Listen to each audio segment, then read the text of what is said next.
St. Patrick's Day outfit too. Good. Oh, I forgot about that. Yes, we need good news on any good day. You ready?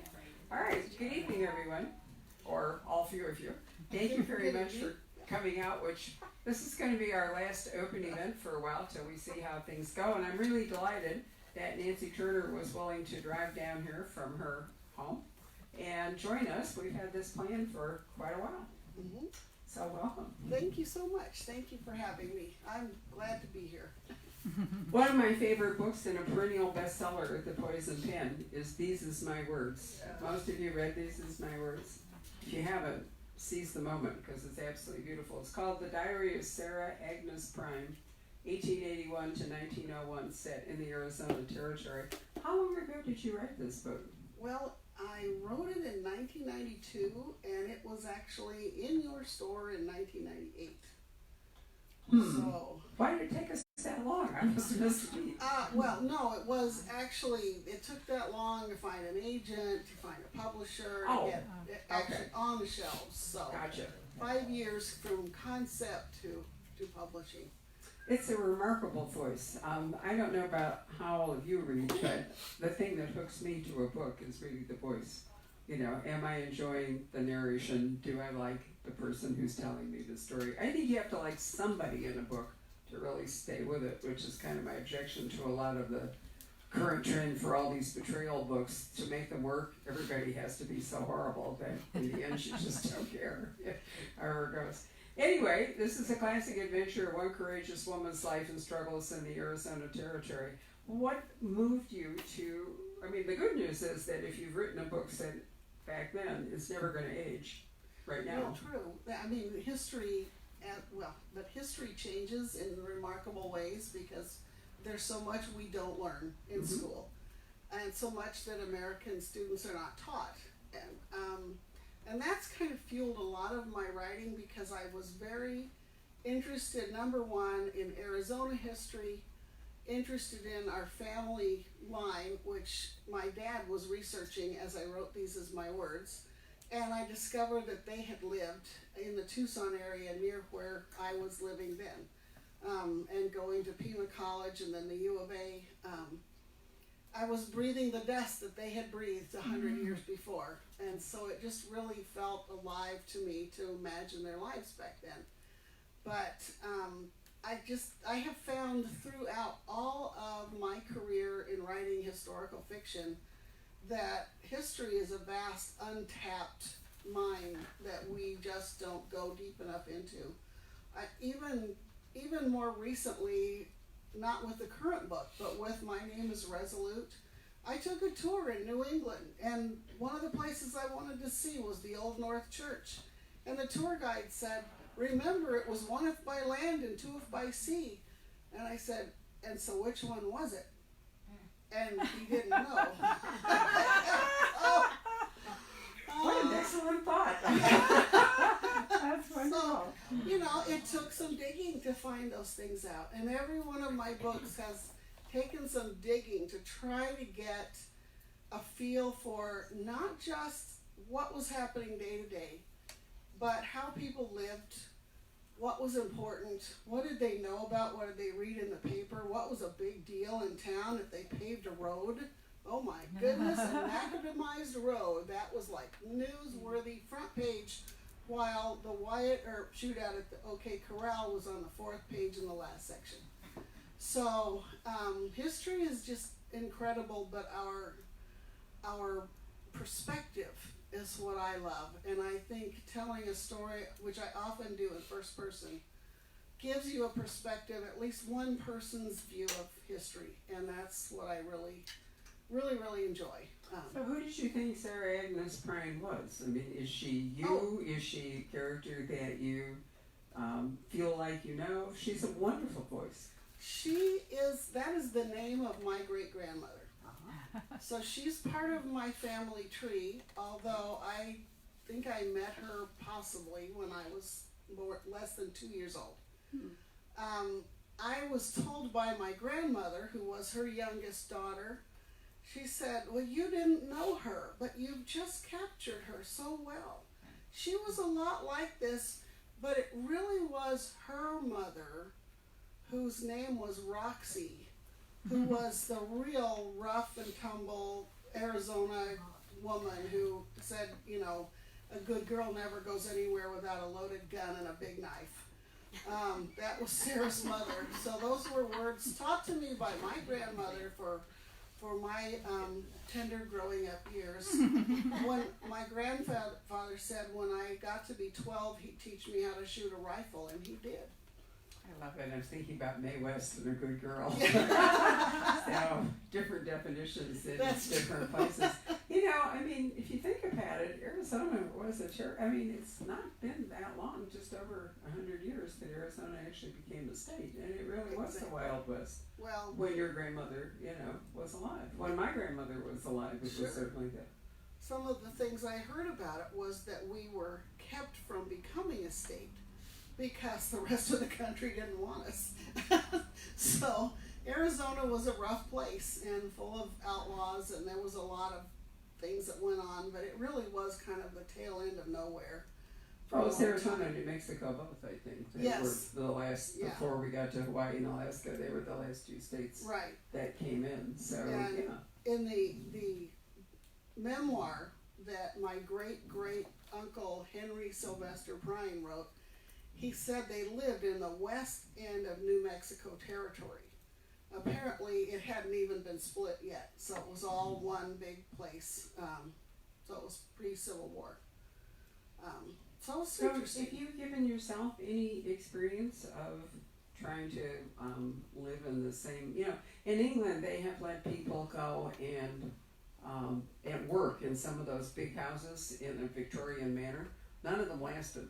I mean, they all hated it, but they did give people a chance to go in and actually behave as though they were servants in a Victorian, or the owners of Victorian mansions. When I was a kid in Chicago, which was no longer the frontier, even back in the 50s, they created an entire Western cabin in Crow Island School, and we got to dress up in those old dresses, and we got to dip candles and do some spinning and make bread and, you know, all that sort, just to give us kind of a, you know, an idea of what life might have been like. So have you done anything like that? Oh, absolutely. Some of it was before writing the book, and so it gave me a feeling that I knew what was going on. Some of it was because I was writing historical things. I wanted to know what it felt like to dress up with a corset and 15 petticoats and walk around in Tucson in the summer. So I did. I made myself a costume and just kind of got into the mood. But I have done so many things without even meaning to that I think flavored the reality of the story, like churning butter and sewing my own clothes. When my grandmother, Sarah's daughter, lived on a farm, and she would save oatmeal boxes because they had just the right curve, and you could cut them in strips and put them in a big sunbonnet like they wear in the old movies. And so I've made a sunbonnet when I was a child and gathered eggs and fallen off horses. You know, I've done a lot of the things that are in the book, and where I couldn't actually experience it, I had friends who did. But making bread and making quilts and taking care of a family and staying up all night with a sick child, is, you know, it's been part of my life, and I think it flavored the book. I'm sure it does. They feel so authentic. It definitely, as a reader, makes one feel that you have yourself as the storyteller look through it. So we've moved on from Sarah to Mary. So who is Mary Pearl? Mary Pearl is actually introduced in These Is My Words as a tiny baby. She is the youngest daughter of Savannah's brother, Albert, and his wife, Sarah's, oh my goodness, let me start over. Sarah's brother, Albert, and his wife, Savannah, have 8 children, and Mary Pearl is the youngest little girl. There are 2 more boys after her, but as in other families that I have known that had a great many children, it seemed like the first 4 or 5 kids got a lot of attention, and after that it sort of slacks off. And so Mary Pearl herself even complains to her older brother, well, you got all the lessons. All I got was mind your brother, get him out of the sugar bowl, change his diaper, do this, do that. Mary Pearl, go see if your brother has fallen in a hole. And so she kind of grows up, she's got a lot of things, but she's a little bit neglected. So she has kind of an advantage of not just being dirt poor, and they're no longer under threat of Indian attacks or starving or anything like that. They have a nice farm and they have plenty to eat and many things, but she doesn't have attention. And she's longing for something to fill her life, I think, with something bigger than what she sees as a future. And of course, a lot of it is flavored with the character of Sarah, who has always loved books and loved education, and so kept a big library in her home, and that's how she taught her children and her brother's children.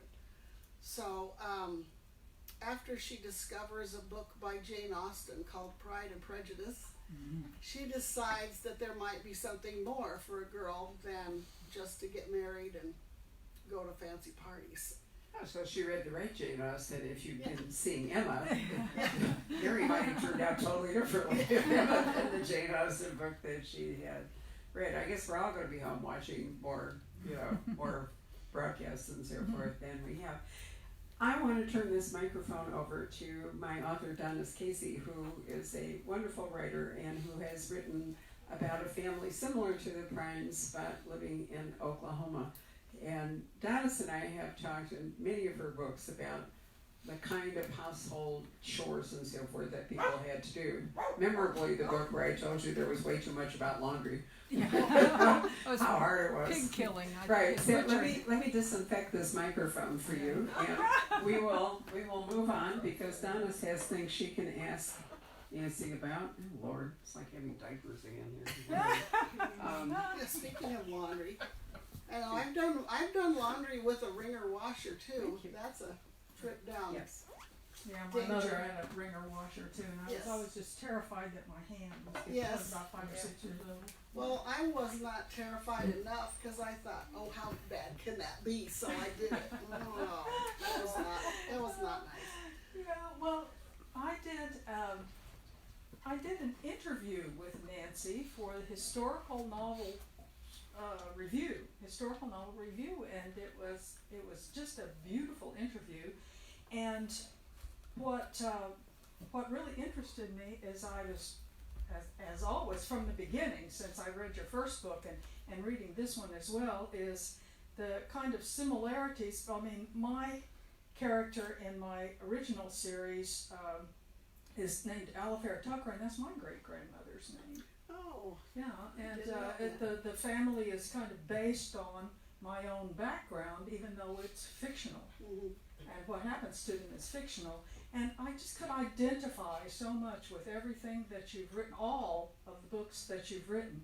And you know, one thing that I really love, especially about the first book, is the voice and the fact that it's in first person, and yet the voice changes as she becomes more and more educated. Mm-hmm. And even the writing dialect is really tough to do anyway, and trying to write it in such a way that it's understandable and really gives a feeling of what the person is like. But the beautiful, subtle change in her voice as that book goes through is just masterful, I thought. Thank you. Yeah, and also as in the new book, The Light Changes Everything. The first thing I thought was, what was it about the Mary Pearl character that made you want to write about her? It's interesting to me as a writer how sometimes what's considered a minor character will just speak to you and has to have a story that's told. So what was it about Mary Pearl? Well, I think partly,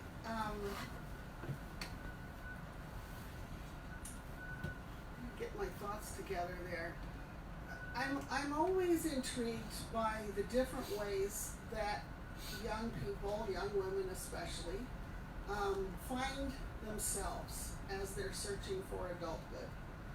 And I always, of course, because of, Fiction 101 class, every character has to have a problem, a foible, something that they, whether it's a limp or an injury or an illness or something. And I thought about it, and I thought of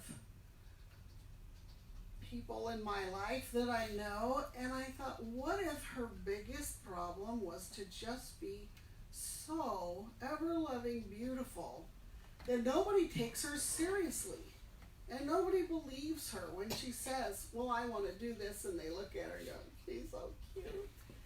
I thought, that's just, I remember when we were first married, and I would be really angry, and I'd say to my husband, I really want to do this, and he'd go, oh, you're so cute.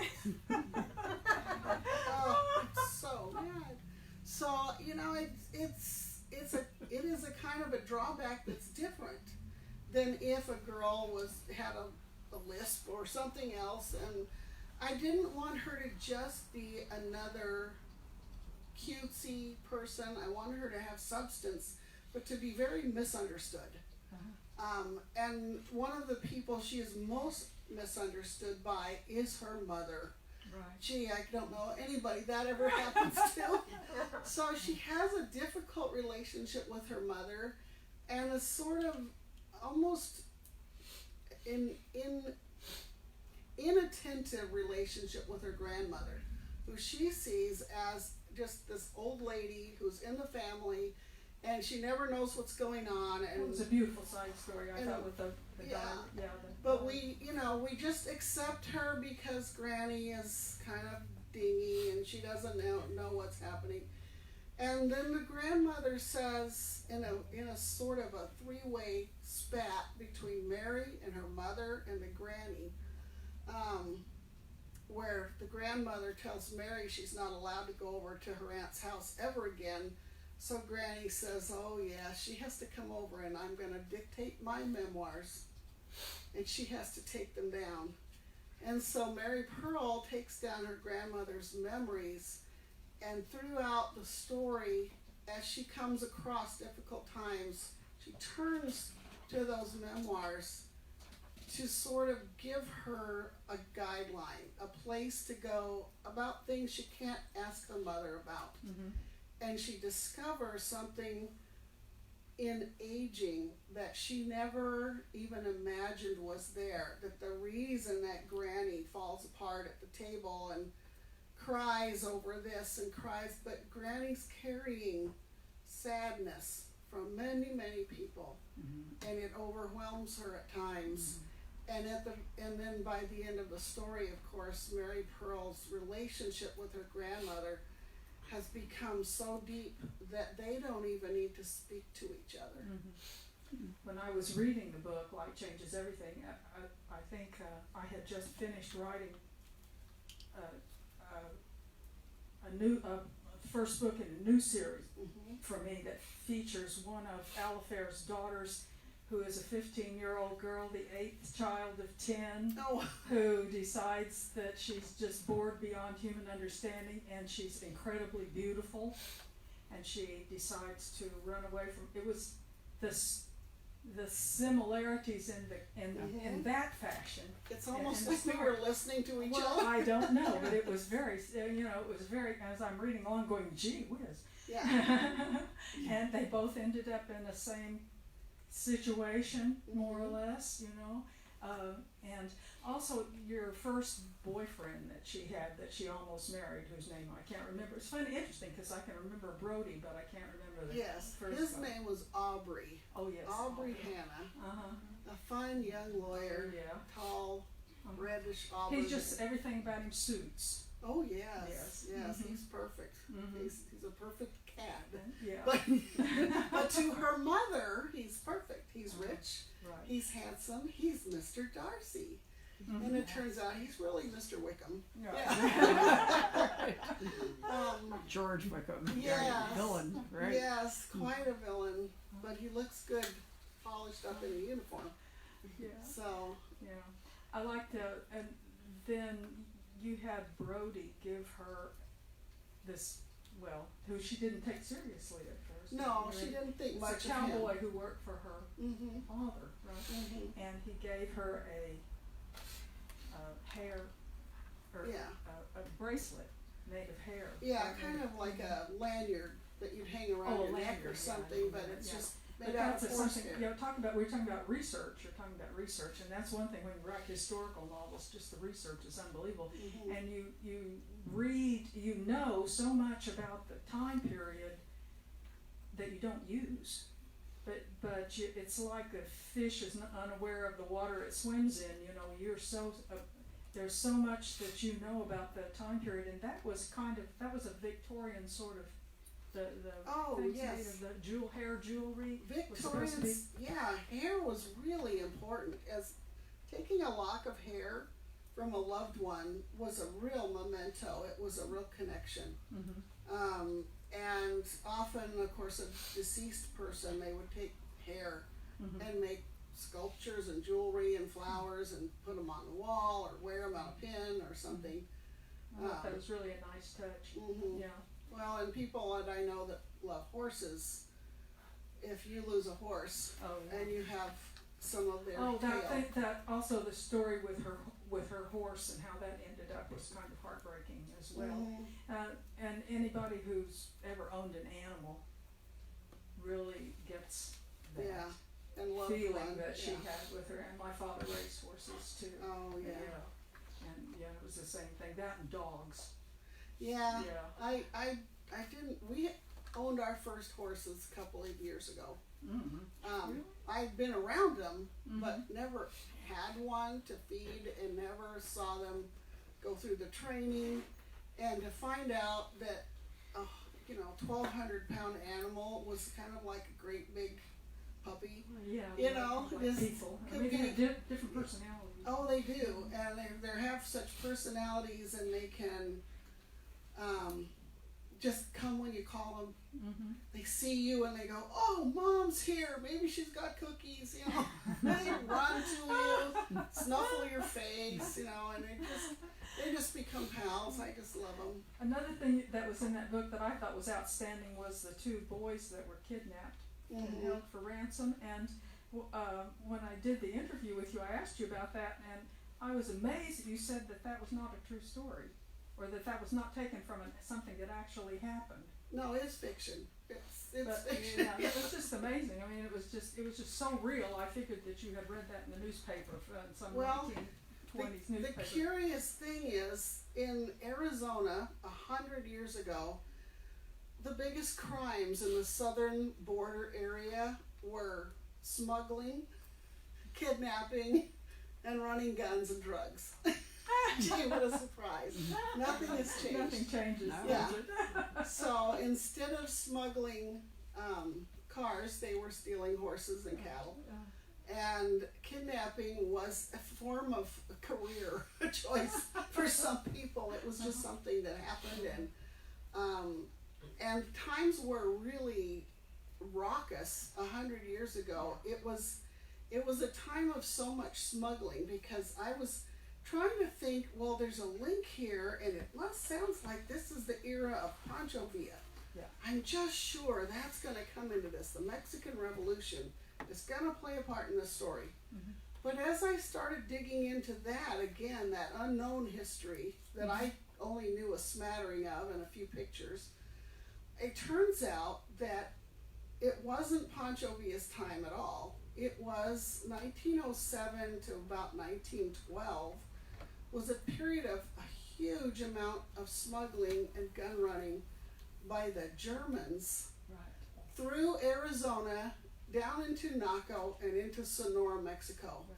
And they were going to arm a Mexican army, Right. overthrow Porfirio Diaz, and take over the country and attack America from the southern border. Right. I had one of my books, Wrong Hill to Die On, is based around that, and the Mhm. Germans being in Mexico, and that cross-border raid. But that book takes place about 10 years later. It was Yeah. 1915 or 16. Well, then you're getting right up into the revolution. Yeah, that was when Pancho Villa did run it Right. across the border Yeah. and But- attacked Columbus, New Mexico. Yeah, I know, and it was what's really fascinating is what people know and when they know it.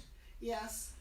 Because we know now how things turned out, but at the time, people don't know what's going to happen. Well, and they don't really understand why all these people are coming across the border. Yeah. But you know, it's why even now, a lot of Mexican music sounds like ooh pop, Right, ooh, pop. the Germans. And we put sour cream on our enchiladas. Right.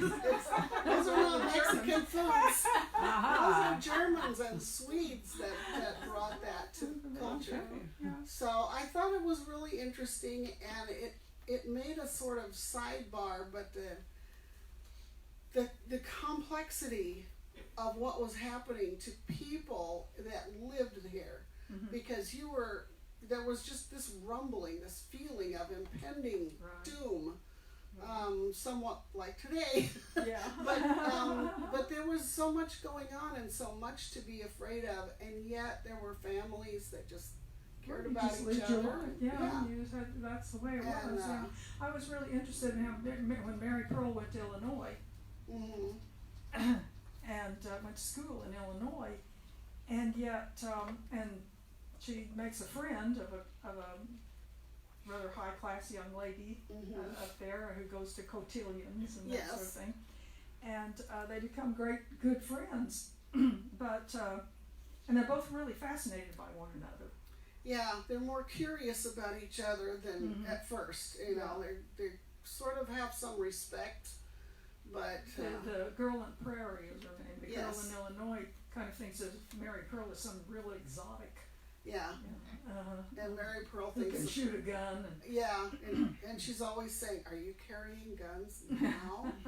And Mary Pearl is always thinking, "Well, yes, but I'm not telling you. I never go anywhere without pistols." So she just has them strapped under her skirt.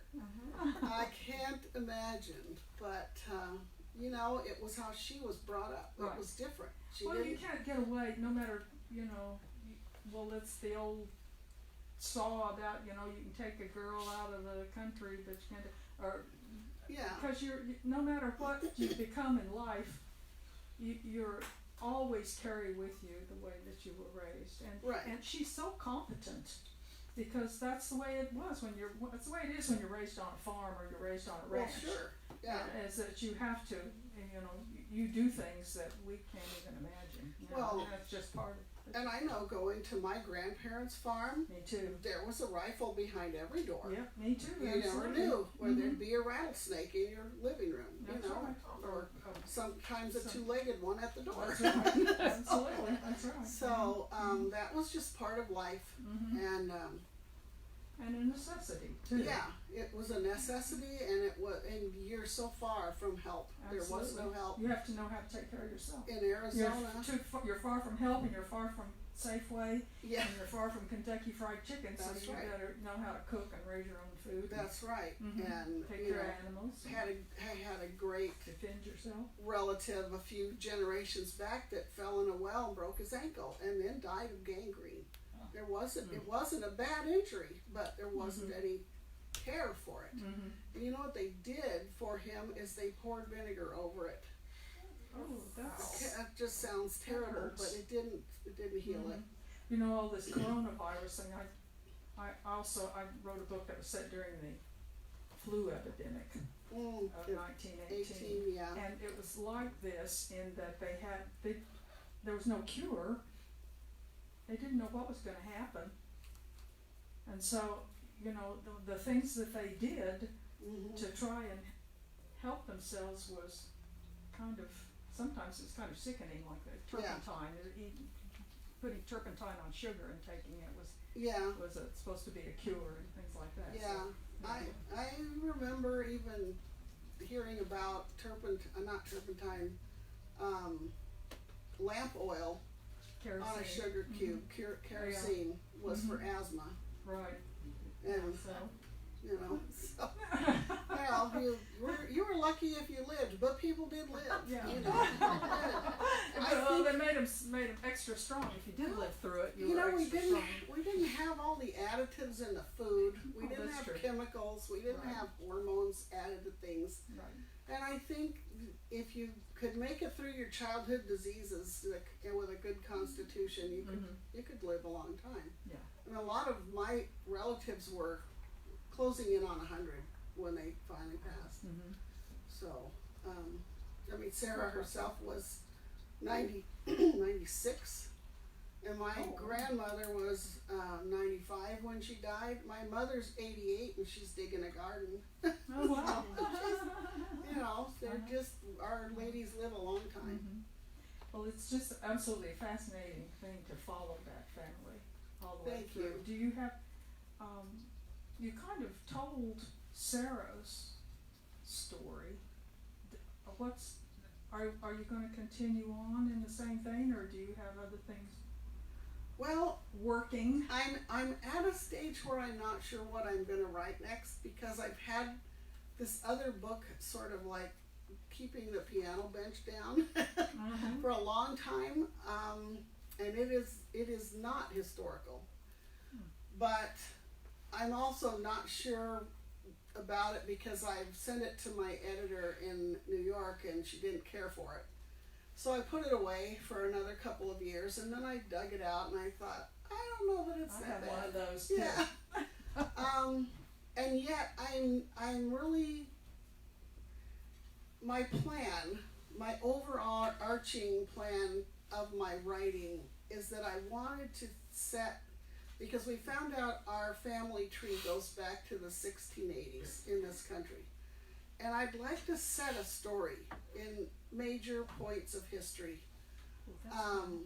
So I'm kind of working toward that, like my name is Resolute. Yeah, takes I was place. just going to say, you said that was not, that there was no really Resolute, and I was amazed. Not as a person that I know of, but there is a name of that person in our family. Yeah. Oh. It's just that not in that place or time. But in the 1700s, people named their children Right. qualities they wanted them to have, like charity and pride or whatever. I even found one lady's grave. Her name was Wait Still. That was her first name, Wait Still Trot. And so there's a gravestone with Wait Still Trot on it. And so I loved that name, and then I loved the idea, but I'm trying to weave the people in the family tree into the stories, and yet I'm not saying I have a real strong linear pull to go to any one direction next. But I've been sort of picking around at some facts about the Civil War, and again came up with something I had not ever heard of before. Oh, that's always. Yeah, that there was actually a woman who was an advisor to President Lincoln, Oh, interesting. a military advisor. Oh, wow. So of course, never mentioned in the government records, but. And then after she died, a lot of people tried to play it down as if she didn't really exist. So Oh, wow. I'm just looking at stuff right now. There's been a lot going on, and I think maybe being quarantined, we'll sit down and When write. magic happens. Somebody said on Facebook, when Shakespeare was quarantined by the plague, he wrote King Lear. Yeah, Yeah. yeah, so no pressure. Yeah, no pressure there. King Lear, yeah, okay. Do you want to Well- ask for questions? Pardon me? You could ask if people have questions. Oh, yeah. Does anybody have questions for Nancy? Or did we answer? Did she answer every question that you have? You brave people for coming out. No questions at all? Oh, come on. Not a single one? I guess not. All right. I guess we answered all of your questions. Well, I have business cards here with my email and a webpage where I'm doing a blog. I'm trying to get to it every week. The last couple of weeks have been a little scattered, but I will get back to it. So you can always send me an email and ask anything you want. If you're book club wants to read one of my novels, we can do a Skype or FaceTime or something like that, or telephone. And I'm always interested in helping writers who are wanting to find out things about writing and what goes into it. So I can't send you to my publisher, unfortunately, but we can give you advice and just share stories too. Tell us about what you're doing. So thank you so much for Say coming. goodbye to the video audience. Bye-bye. Thank you, audience. And thank you for Bye-bye. tuning in, too.